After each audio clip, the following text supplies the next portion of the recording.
perspective to bear on the challenges to be surmounted and the opportunities to be exploited in a dynamic and exciting but unpredictable world.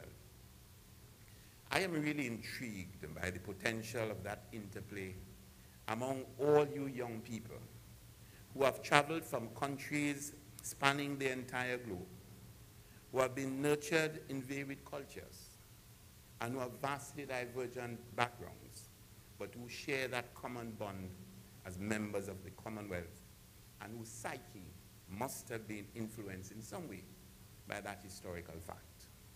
I hope that over the next week in Tobago and in Trinidad, there will be a heightening of that awareness of those factors that should bring you closer together as the descendants of people with a common past.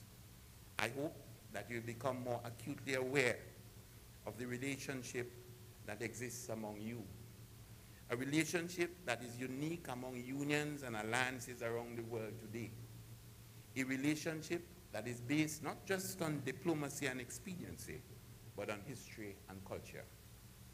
And with that realization, there should be the development of the quality of interaction that will lead to a genuine appreciation of the common concerns and a commitment to work together during and after the conference to address those concerns.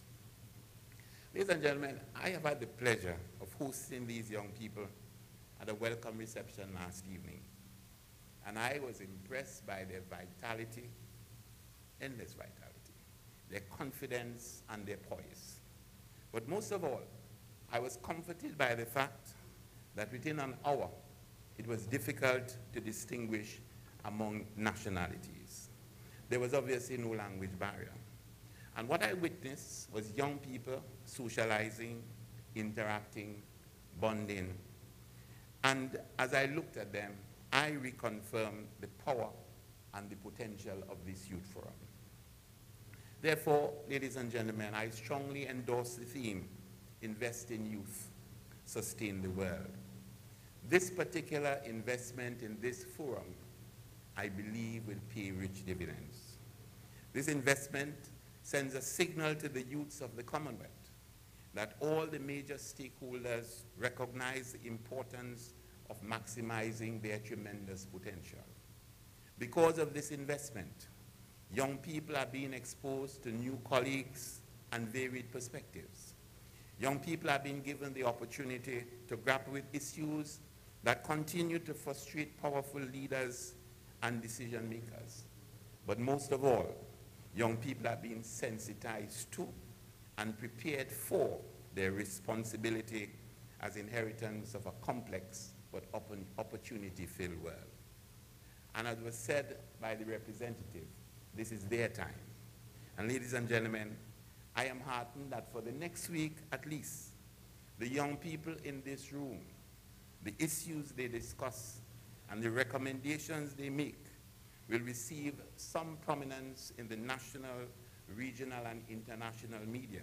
In fact, in the public domain. Too often, it is the troubled youth and their misguided exploits that dominate the headlines. Many of us adults, I must say, are sometimes not sufficiently convinced, as I am, that the majority of our young people are well-adjusted, concerned, articulate, and eager to collaborate in the development of a better world. In this place, and in many places around the region and the Commonwealth, the world's future is unfolding, and future leaders, maybe future saviors, call them what you may, are being prepared. Let us continue to facilitate their preparation and their development. I therefore wish to urge you, the young people present here today, to see yourselves not just as representatives of your respective countries, but as ambassadors. Not just as participants in a youth forum, but as crusaders for a better future for all young people in a better world for all people. You represent the hundreds of millions of youth around the Commonwealth, and your role as exemplars, as motivators, even as teachers, must be enhanced after your experiences during this coming week. You will have stories to tell of other places and other people, and these stories must remain relevant. I expect that the conversations and the relationships among all of you will continue well beyond the duration of this forum. Your generation is so much more skilled in communicating over long distances than mine, and therefore I am confident that the networking after the forum will be more sophisticated and more effective. And so it is with immense pleasure, pride, and confidence that I once again welcome you to our shores. Let me wish you all a very enjoyable and productive stint in our island and our country during this historic period. And I'm certain that you will take back to your respective homes pleasant memories of 3 days spent in the capital of paradise. Ladies and gentlemen, I thank you.